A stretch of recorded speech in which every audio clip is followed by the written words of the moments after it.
പവിത്രയാണ്, ജ്ഞാനദായികയാണ്. ഇവന്റെ ശിരസിൽ നിന്ന് ഭഗവാന്റെ പാത്രത്തെ കഴിച്ച തീർത്ഥം ശ്രീപരമേശ്വര ശിരസിൽ കൂടെ ഒഴുകുന്ന ജ്ഞാനദായികയാണ്. അവൻ അതായത് ഭക്തിയും ജ്ഞാനവും പരിപൂർണമായിട്ടുള്ള ഒരാൾ എന്നാണ് പേരിലൊക്കെ വന്നിരിക്കുന്നത്. അദ്ദേഹം അങ്ങനെ അത്ര ഓർത്തഡോക്സ് ആയിരുന്നു. അങ്ങനെ കഴിഞ്ഞ് പഠിത്തത്തിലൊക്കെ സാധാരണ അത്ര വലിയ ഇൻട്രസ്റ്റ് ഉണ്ടായിരുന്നില്ല. പക്ഷേ നന്നായിട്ട് പഠിക്കും. സംസ്കൃതമൊക്കെ നല്ലോണം അറിയാം. അങ്ങനെ വന്ന് 1983 19ാമത്തെ വയസ്സിലാണ് ശ്രീരാമകൃഷ്ണനെ ഒന്ന് കണ്ടത്.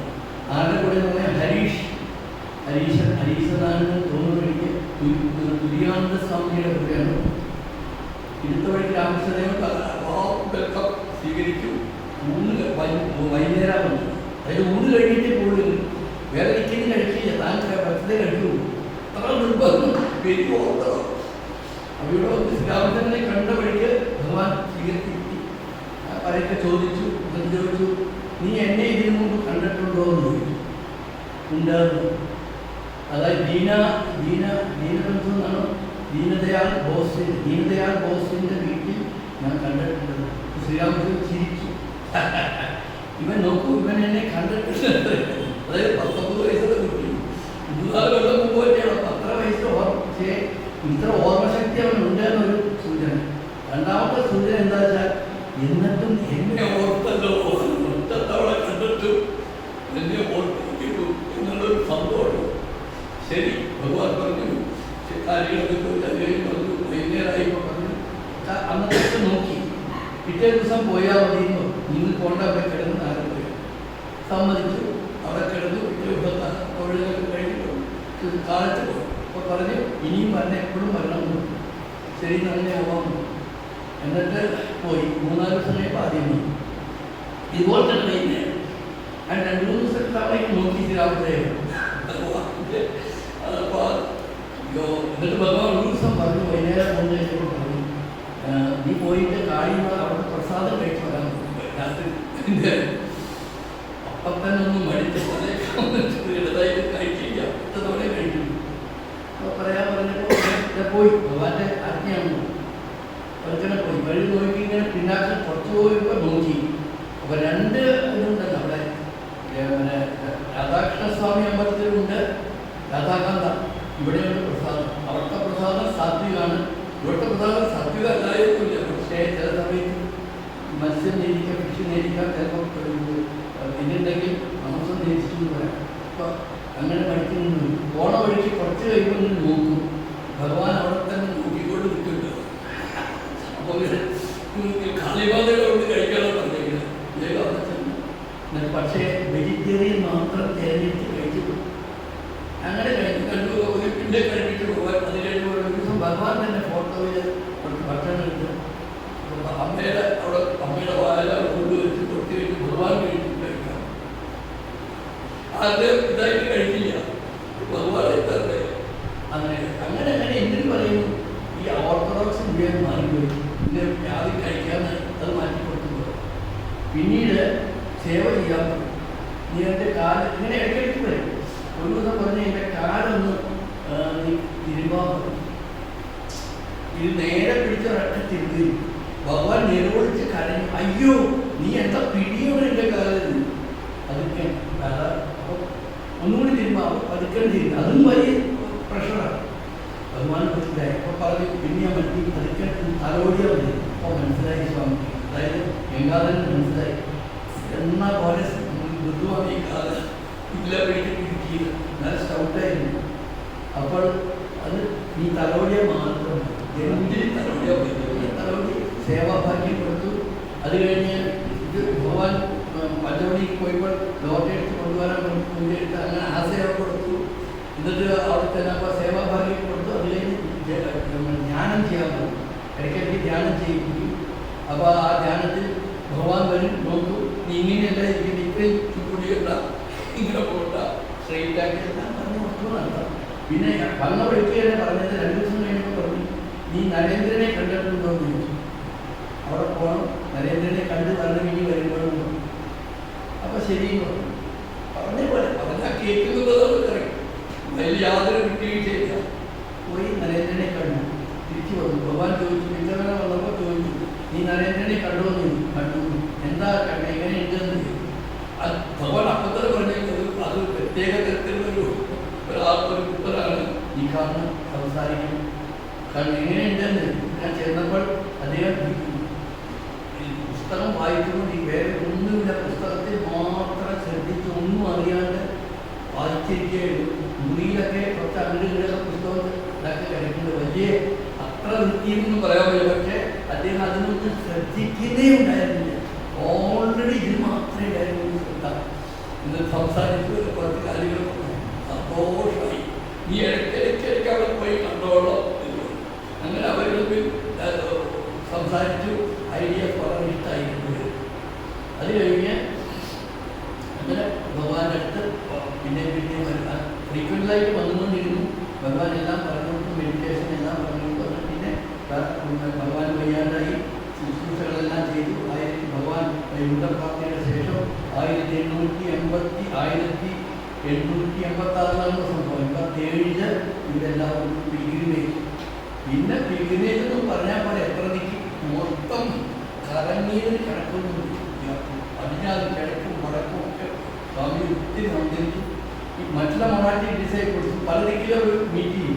വിവേകാനന്ദ സ്വാമിജി എല്ലാവരും കുറച്ച് കഴിയുമ്പോൾ കുറച്ച് ദിവസം കൂടെ ഇരിക്കും. അത് കഴിഞ്ഞാൽ വിവേകാനന്ദ സ്വാമിജി എനിക്ക് ഒറ്റയ്ക്ക് പോകണമെന്ന് പോയി കൂടാമ്പോൾ തിരിക്കും. അങ്ങനെ പോയി സ്വാമിജി എന്ത് പറയുന്നു, തിബറ്റിൽ പോയി 3 കൊല്ലം തിബറ്റിൽ തിരിക്കും. തിബത്തൻ ലാംഗ്വേജ് പല ലാംഗ്വേജും പഠിക്കാം. അങ്ങനെ തിബത്തൻ ലാംഗ്വേജിൽ എക്സ്പെർട്ടായി. തിബത്തിനെ കുറിച്ച് അതോറിറ്റി, അഖണ്ഡാനന്ദ സ്വാമി തിബത്തിനെ കുറിച്ച് ഒരു അതോറിറ്റി. അങ്ങനെ അപ്പോൾ അവിടെ ചെന്നപ്പോൾ അവിടുത്തെ ട്രൈബൽസ് ഉണ്ട്. ഈ ലാമമാരുടെ ട്രീറ്റ്മെൻറ്റ് തന്നെ ഒരു വല്ലാണ്ട് ചെയ്യും. അവരെ ഉദ്ധരിക്കാനുള്ള സ്വാമി അവരോട് പറഞ്ഞ് മനസ്സിലാക്കാൻ നോക്കിയിട്ട് കുഴപ്പത്തിലായി. ലാമമാർ ഭയങ്കര ദേഷ്യം പിടിച്ച് ജയിലിൽ നിന്ന് ആകെ ടോർച്ചർ ചെയ്യുന്നത് ഇതൊക്കെ ഇന്ത്യയിൽ 3 വർഷം ഇന്ത്യയിൽ കൊണ്ടു. പിന്നെ അങ്ങനെ സഞ്ചരിച്ച് മൗണ്ട് ആബുവിൽ ചെന്നു. മൗണ്ട് ആബുവിൽ വച്ചിട്ട് ബ്രഹ്മാനന്ദ സ്വാമിജി അവിടെ മീറ്റ് ചെയ്യും. കുറച്ചു ദിവസം അവിടെ താമസിച്ചു. അത് കഴിഞ്ഞപ്പോൾ എന്ത് പറ്റി, അവിടെ 1892 സമയത്താണ് സ്വാമിജി അമേരിക്കയിലേക്ക് പോയി. സ്വാമിജി തിരിയുന്നുണ്ട്. സ്വാമി അമേരിക്കയിലേക്ക് പോയി. ഇവിടെ മൗണ്ട് ആബുവിൽ സ്വാമിജി അഖണ്ഡാനന്ദ സ്വാമിജി ഗംഗാധരന് അപ്പോൾ അതൊക്കെ സ്വാമിജി ആയിരിക്കണം. മറ്റേ അസുഖം വന്നു. ഭയങ്കര തണുപ്പാണ് അവിടെ. തണുപ്പിൽ അസുഖം വന്നപ്പോൾ എവിടെ ചെന്നാൽ ശരിയാവില്ല എന്ന് പറഞ്ഞ് ചോട്ടിലേക്ക് ഇറങ്ങി വന്ന് ആദ്യം ഖേത്രിയിൽ പോയി. ഖേത്രിയിൽ വെച്ച് ഞാൻ ഓടിച്ച് പറയാം, സമയത്തിൻ്റെ അതുകൊണ്ട് ഞാൻ വേഗം പറയാം. ഖേത്രിയിൽ വന്നപ്പോൾ എന്ത് പറ്റി, അപ്പോൾ എന്താണ് അജിത് സിംഗ് ആ മഹാരാജാവിൻ്റെ അടുത്ത് സംഭവം ഉണ്ടായി. മഹാരാജാവിൻ്റെ ദർബാറിൽ നോക്കണം. ദർബാറിൽ വെച്ച് വിവേകാനന്ദ സ്വാമി ഉണ്ടായ പോലെ ഏതാണ്ട് ദർബാറിൽ വെച്ച് അവിടുത്തെ മന്ത്രി മുഖ്യ ചീഫ് മിനിസ്റ്റർ ദിവാൻ ഈ മഹാരാജാവിന് ഭയങ്കര സ്വാമിജിയുടെ എല്ലാവരും സ്തുതിച്ച് പറഞ്ഞു. ഇദ്ദേഹം സർവജ്ഞാനിയാണ്, മറ്റൊരാൾ മറിച്ചാണ്. സ്വാമിജിക്ക് സഹിച്ചില്ല. എണീറ്റ് നിന്ന് പറയുന്നു, ഈ രാജാവാണോ നായാട്ടിനും പോകുന്നു, മറ്റൊന്നും പോകുന്നു, ഇതും ചെയ്യുന്നു. ഇദ്ദേഹം എങ്ങനെ സർവജ്ഞർക്ക് എന്ത് വിചാരിച്ചു അങ്ങനെ ആൾക്കാർ ഞെട്ടിപ്പോയി. എന്ത് പറ്റിയെന്ന് പറയും. പക്ഷെ മഹാരാജാ ചെയ്യും. എനിക്ക് സ്വാമി പറഞ്ഞ അത് കഴിഞ്ഞ് ഒന്നും ഉണ്ടായില്ല. വീട്ടിൽ തിരിച്ചു വന്നപ്പോൾ ദിവാന്റെ അടുത്തേക്ക് പോയത്. ആ ദിവാൻ കൂട്ടിക്കൊണ്ട് ദിവാന്റെ ബംഗ്ലാവിലേക്ക് പോയി. ദിവാൻ സ്വാമിയുടെ കാര്യം നമസ്കരിച്ചു പറഞ്ഞു, ക്ഷമിക്കണം സ്വാമിജി, അവിടെ പറയാതിരുന്നാൽ ഉദ്യോഗം പോയി പോകും. അതിന് വേണ്ടി പറഞ്ഞാൽ അത് വേറെ ഒന്നും വിചാരിച്ചിട്ടുണ്ടായിരുന്നു. സ്വാമി അങ്ങനെ ഫ്ലാറ്ററിയൊന്നും പറയുന്നത് ശരിയല്ല ഇതൊക്കെ പറഞ്ഞ ഉപദേശമൊക്കെ കൊടുത്തു. പിന്നെ അവിടെ വെച്ചാണ് സ്വാമിജി ബെല്ലെന്ന് പറഞ്ഞ ട്രൈബ്സ് ഉണ്ട്. എല്ലാം ട്രീറ്റ്മെൻറ്റാണ് ഈ കണ്ടിട്ട് സഹിച്ചില്ല സ്വാമി. അതുപോലെ തന്നെ എഡ്യൂക്കേഷൻ വളരെ പൂറാണ് അവിടെ. രാജാവെല്ലാം എഡ്യൂക്കേഷൻ സ്വാമി കൊടുക്കുന്നില്ല. അപ്പോൾ അവർ പറഞ്ഞു ഇങ്ങനെയായാൽ പറ്റില്ല. രാജാവ് ഫേവറായി. ഇത്രയൊക്കെ സ്വാമി പറഞ്ഞപ്പോൾ ആരെയും മനസ്സിലായി. ഇപ്പം ഇങ്ങനെ ചെയ്യുന്ന കുറച്ച് എഡ്യൂക്കേഷൻ കുറേ സ്കൂൾസ് പഠിപ്പിക്കും, കുറേ അനാഥാലയങ്ങൾ. ഇന്ന് മാത്രമല്ല അവിടെ സാൻസ്ക്രിറ്റ് സ്കൂൾ ഉണ്ടായിരുന്നു. അത് വേദിക് സ്കൂളായിട്ട് കൺവേർട്ട് ചെയ്യാൻ പറഞ്ഞു. 5000 രൂപ ഗ്രാൻഡ് പോലെ കൊടുക്കണം. ഇതൊക്കെ ചെയ്തു. അപ്പോഴേക്ക് 1894 ഇത് കണ്ട സ്വാമി അവിടെയൊക്കെ പുസ്തകമൊക്കെ കഴിഞ്ഞ് വലിയ ഇതായി കിടക്കുകയും. അപ്പോൾ സ്വാമി അപ്പോഴാണ് സംഭവം ഉണ്ടായത്. ഇതിനിടയ്ക്ക് ട്രൈബ്സിനെ ചെയ്യാൻ അവർക്ക് എഡ്യൂക്കേഷൻ കൊട്ടയുണ്ടാക്കാൻ അവരുടെ ട്രെവൻഡറിന് വേണ്ടി ഇതിൽ പഠിക്കുക, ട്രെയിനിങ് കൊടുക്കുക, ഒന്നാമത്തെ കഷ്ടത്തിലായിരുന്നു. ഇതൊക്കെ ഉദ്ധരിച്ചവർ ഒത്തിരി പണി ഈ രണ്ട് കൊല്ലം. അത് കഴിഞ്ഞപ്പോൾ സംഭവിക്കുകയുണ്ടായി. രാജപുത്താനിലേക്ക് വന്നു സ്വാമി ക്ഷേത്രത്തിൽ വിളിച്ചു. അവിടെ വന്നപ്പോൾ എന്താ സംഭവം എന്ന് പറഞ്ഞാൽ, ഒരു മുസ്ലിം വുമൺ, ഒരു ലേഡി, ചെറിയ പെൺകുട്ടി മുസ്ലിം, അവരുടെ കയ്യിൽ ആകെ നമ്മുടെ വിഷമം തോന്നുന്നുണ്ട്. ഒരു ചട്ടി മാത്രം, മൺചട്ടിയുള്ള ചട്ടി ഉണ്ടായിരുന്നത് ആകെ. അതിൽ ഭക്ഷണം കൊടുക്കുന്നതിനും അത് പൊട്ടിപ്പോയി എന്തോ വീണിട്ട് അത് പൊട്ടി. സഹിക്കാൻ വയ്യാതെ ഒരു 10 കിലോ സ്വർണ്ണം പോയ പോലെ ആ കുട്ടി കഴിഞ്ഞ് കരയാൻ പോലെ ഈ കുട്ടിയെ പോയി അടിക്കും. അത്ര അടിക്കുമത്. അങ്ങനെ ഫാമിലിക്ക് സ്പീഡ് ചെയ്യാം. ഉടനെ ഫാമിലി ആകെ നാലാണ് കഴിഞ്ഞ് ഏക കുട്ടിയ ഒരു പടം കഴിച്ചു കൊടുക്കും. അവിടെ കെട്ടിപ്പിടിച്ചിരിക്കുന്ന ഭക്ഷണവും കൊടുക്കുക. അപ്പോൾ ഒരാളെ പോയി. അത് കഴിഞ്ഞ് 3 അണിയുണ്ട്. അങ്ങനെ അത് കഴിഞ്ഞപ്പോഴേക്കും സ്വാമിയെ വളഞ്ഞു കുറേ പേര്, ലേഡീസും മറ്റൊന്നും വളഞ്ഞു. അപ്പോൾ ആ സ്വാമിജിക്ക് മനസ്സിലായ ഭയങ്കര ക്ഷാമം ബാധിച്ചിരിക്കുകയാണ് അവിടെ. സ്വാമിജി കണ്ടില്ല, കുറച്ച് ലേഡീസ് വളഞ്ഞു കയ്യിലുണ്ടായിരുന്ന 3 അണ അങ്ങനത്തെ കുറച്ച് കിട്ടാന്നുള്ള ഭക്ഷണം മേടിച്ചു പുറത്ത് കൊടുത്തു. ഒന്നും കയ്യിലില്ല. സ്വാമിജി കഴിക്കാൻ എന്തെങ്കിലും ആവട്ടെ അങ്ങനെ ഉണ്ടായിരുന്നു. അപ്പോഴാണ് വിവേകാനന്ദ സ്വാമിയുടെ സന്യാസിമാര എല്ലാവരും ഈ വെറുതെ ഇരിക്കുകയല്ല, ജപിച്ചുകൊണ്ടിരിക്കുകയല്ല, സന്യാസത്തെ കൊണ്ട് സേവ ചെയ്യാനാണെന്ന് പറഞ്ഞാൽ സ്വാമിജിയുടെ പുതിയ ശ്രീരാമസേവന ഇൻസ്ട്രക്ഷൻ പ്രകാരം പുതിയ വിപ്ലവകരമായ പരിവർത്തനത്തിൻ്റെ ആഹ്വാനം വന്നു. എല്ലാവരും എതിർത്തു നമുക്കറിയാം. പക്ഷെ എല്ലാവരും പറയുന്നത് പല സന്യാസി ഡയറക്ട് ഡിസൈപ്പിൾസ് കൂടെ അതിനെതിരായിരിക്കും. പക്ഷേ സർവ്വവിധത്തിൽ അതിനെ സ്വീകരിച്ചത് ഒറ്റ ബാക്കി തന്നെ രണ്ടാമത്തെ സ്വാമി ഫുള്ളി അങ്ങനെ തന്നെ വേണ്ടത്. മറ്റുള്ളവരൊക്കെ നമുക്കറിയാൻ കുറച്ച് എതിർത്തു. അവസാനം അമ്മയുടെ ഇടപെടേണ്ടി വന്നു. ശാരദാമാത പറഞ്ഞു, നരൻ അവർ ശാരദാമാത കംപ്ലൈൻറ്റ് ചെയ്തു. നരൻ പറഞ്ഞത് തന്നെയാണ് ശരി. നരൻ പറഞ്ഞതുപോലെയാണ്, ഇഷ്ടമുണ്ടെങ്കിൽ നിങ്ങൾക്ക് ചെയ്യാം, ഇല്ലെങ്കിൽ ആശ്രമം വിട്ടു പോവാം. അപ്പോൾ അവരൊക്കെ പറഞ്ഞു ഇങ്ങനെയാണ് ആവശ്യം. സ്വാമി പക്ഷെ അപ്പം തന്നെ അക്സെപ്റ്റ് ചെയ്തു. രണ്ടാം ദിവസം അദ്ദേഹത്തിൻ്റെ മനസ്സങ്ങനെയായിരുന്നു. അത് കഴിഞ്ഞ് അവിടുന്ന് നിജപുത്താനിയിൽ ഒത്തിരി സേവ ചെയ്തു. ഈ അവർക്ക് സേവ ചെയ്തതിലൂടെ ഈ ഓർഫൻസ്, അതായത് ഒന്നുമില്ലാത്തവർ കുട്ടികൾ ഒത്തിരി ഇപ്പോൾ സ്ഥാപിച്ചു സൊസൈറ്റീസ്. എന്നിട്ട് അവർക്കൊക്കെ വെക്കേഷണൽ ട്രെയിനിങ് കൊടുക്കുക. അവർക്ക് ഏതെങ്കിലും ചെറിയ ജോലി കിട്ടട്ടെ. അവർക്ക് കൊട്ട നെയ്യാനോ മറ്റു നെയ്യാനോ സുന്നൻ പഠിപ്പിക്കുക സ്ത്രീകളെ. അങ്ങനെ ഒത്തിരി സൊസൈറ്റീസ് അവരെയൊക്കെ എന്തെങ്കിലും ചെയ്ത് സ്വന്തം ജീവൻ ഇതാക്കണം, വിട്ട ചെയ്യാനും മറ്റത് കഴിയാതെ ഉണ്ടാക്കാൻ വേണ്ടി ഒത്തിരി പ്രയത്നിച്ചു. അങ്ങനെ 3 കൊല്ലം കഷ്ടപ്പെട്ട് അവിടെ മുഴുവൻ ഞാൻ ചുരുക്കി പറയാണ് എല്ലാം പ്രയത്നിച്ചതിന് ശേഷം 1987 സ്വാമി സർഗാച്ചി എന്ന ഗ്രാമം മുർഷിദാബാദ് ഡിസ്ട്രിക്റ്റ്, അവിടെ തോന്നിയപ്പോൾ സ്വാമിക്ക് എന്തോ ഒരു വിളി കിട്ടിയ പോലെ ഭഗവാന്റെ ഇവിടെ തന്നെ മതിയെന്ന് തോന്നി. എന്നിട്ട് അവിടെ നല്ല ഫീൽഡ്, അതായത് നല്ല കൃഷിസ്ഥലങ്ങളും എല്ലാമുള്ള സ്ഥലം, കുറച്ച് സ്ഥലം സ്വാമിക്ക് കിട്ടി. ആ സ്ഥലത്തിൽ ആശ്രമം സ്ഥാപിച്ചു. അതാണ് ആദ്യത്തെ 1897 സർഗാച്ചിയിലെ ആശ്രമം അവിടെ സ്ഥാപിച്ച് കുറച്ച് കൃഷിയില്ലായ എല്ലാം ഒത്തിരി ടെൻറ്റുകൾ കൊടുത്ത് അവിടെ ഈ കുട്ടികൾക്ക് വെക്കേഷൻ, കുട്ടികൾ ഓർഫനെയൊക്കെ പിടിച്ച് വരുത്തി അവിടെ താമസിപ്പിച്ച് പഠനവും എല്ലാം ട്രെയിനിങ്ങും ഓരോ ബാച്ചായിട്ട് വിടുക, സ്ത്രീകളെ വിടുക, കുട്ടികളൊക്കെ ചെയ്തുകൊണ്ട് അങ്ങനെ സേവ ചെയ്ത് വലിയ സേവ ചെയ്യുന്നുണ്ട്. കുറച്ച് കാലം കഴിഞ്ഞ് കഴിഞ്ഞപ്പോൾ 1925 വൈസ് പ്രസിഡൻ്റായിട്ട് സ്വാമി വൈസ് പ്രസിഡൻ്റായി രാമകൃഷ്ണ മിഷൻ്റെ ആഗോള വൈസ് പ്രസിഡന്റ്. അങ്ങനെ അത് കഴിഞ്ഞ് കണ്ടിന്യൂ ചെയ്തു സ്വാമി. അങ്ങനെ പക്ഷേ സാഗരഗച്ചയിൽ തന്നെ എഴുതും. അത് കഴിഞ്ഞ് 1934 പ്രസിഡന്റ് മഹാരാജായി അവരോധിച്ചപ്പോഴും സാഗരഗച്ചയിൽ തന്നെ എനിക്ക് ഇഷ്ടപ്പെട്ടു. കേരളത്തിൽ ആവശ്യത്തിന് വരും. പക്ഷേ എത്ര അവിടുത്തെ ഒത്തിരി പേരെ അവിടെ സേവ ചെയ്ത് അതും ഇല്ലാതെ സ്വാമിക്ക് പണി വന്നു. അങ്ങനെ അവിടെ തന്നെ ഇരുന്നുകൊണ്ട് ഒഫീഷ്യൽക്കാർക്ക് വേണ്ടിയിട്ട് വരും. അങ്ങനെ പണ്ടവനായിട്ട് കുറച്ച് കാലം സ്വാമി താമസിച്ചു. അത് കഴിഞ്ഞ്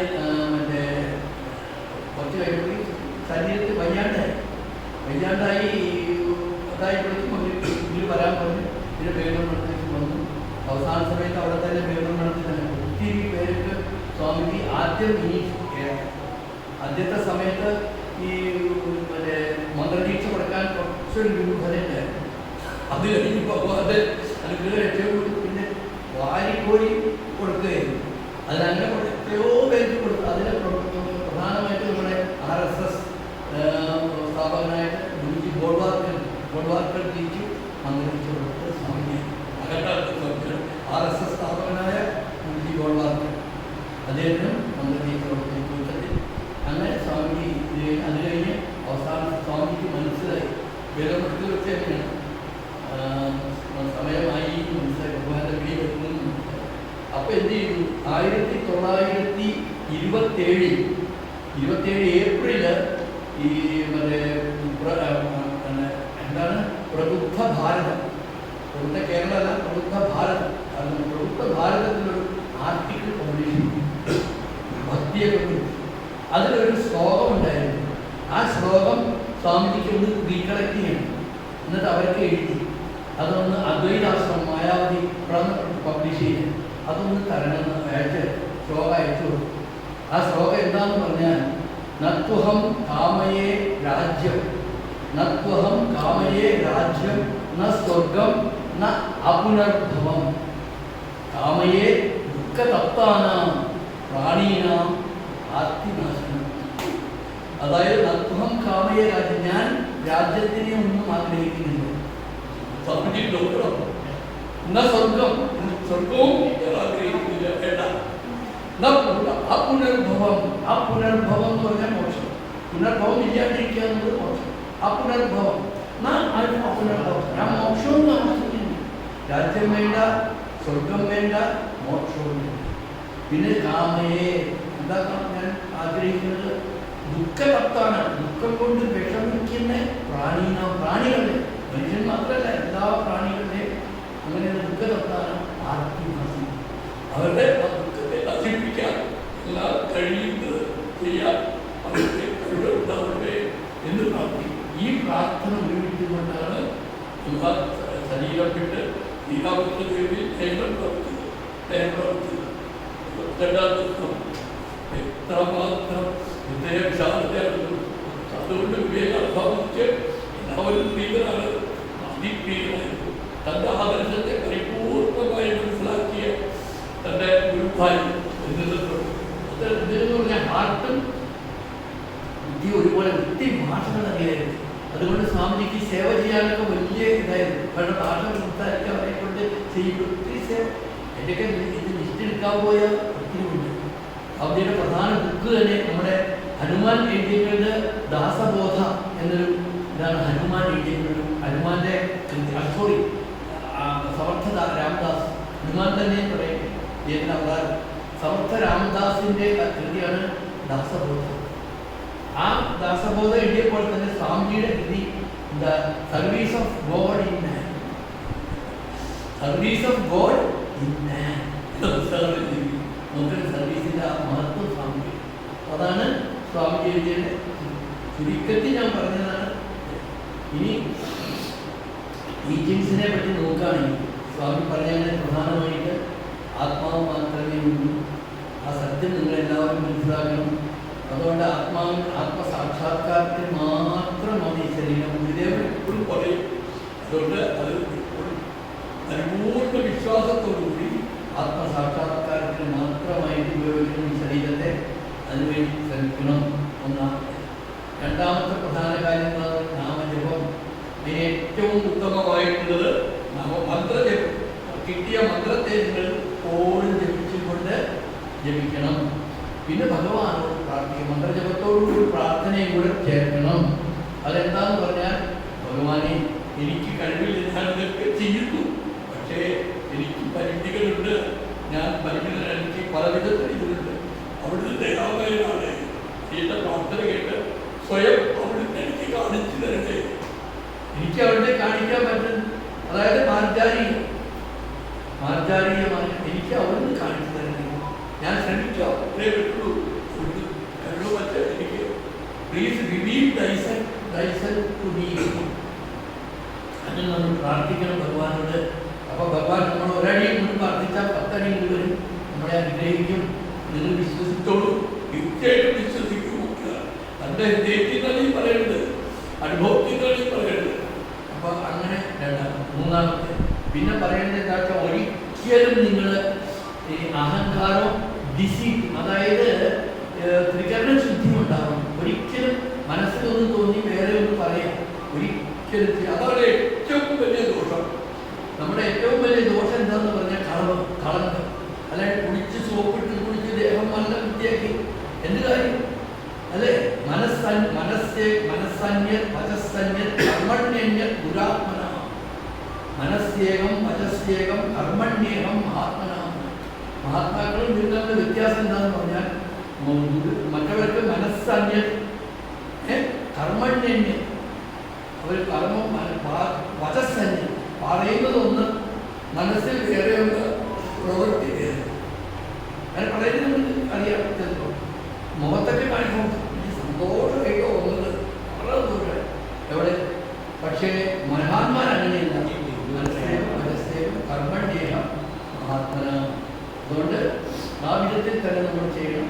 അതാണ് സ്വാമി പറയുന്നത്. പിന്നെ ഒരു പ്രധാന കാര്യം സ്വാമി പറയുന്നത് വെച്ചാൽ വിനയം. വിനയമാണ് ഏറ്റവും വലിയ. ഗുരുമഹാരാജ് എപ്പോഴും നമ്മളെ അനുഗ്രഹിക്കുന്നത് ഗുരുമഹാരാജിന്റെ വിനയമാണ്. നമ്മൾ അഹങ്കാരം എപ്പോഴും ഗുരുമഹാരാജ് പറയായിരുന്നു. അതായത് കച്ചാഹം, മറ്റേ എന്താണ് പക്കാഹം. കച്ചാഹം നല്ലതല്ല, പക്ക അഹങ്കാരം വേണ്ട. വേണമെങ്കിൽ തന്നെ ഞാൻ അവിടുത്തെ ദാസനാണ്, അല്ലെങ്കിൽ ഞാൻ എന്തെങ്കിലും ആയിക്കോട്ടെ, അവിടുത്തെ സംബന്ധിച്ച് ഞാൻ എല്ലാം അവിടുന്ന് എല്ലാം അവിടുത്തെ. അതാണ് ബെസ്റ്റ് എന്ന് സ്വാമി പറയാം. പിന്നെ സ്വാമി ഒന്നുകൂടി പറയും, കലിയുഗത്തിൽ കമ്പൈൻഡ് സാധനയാണ് നല്ലത്.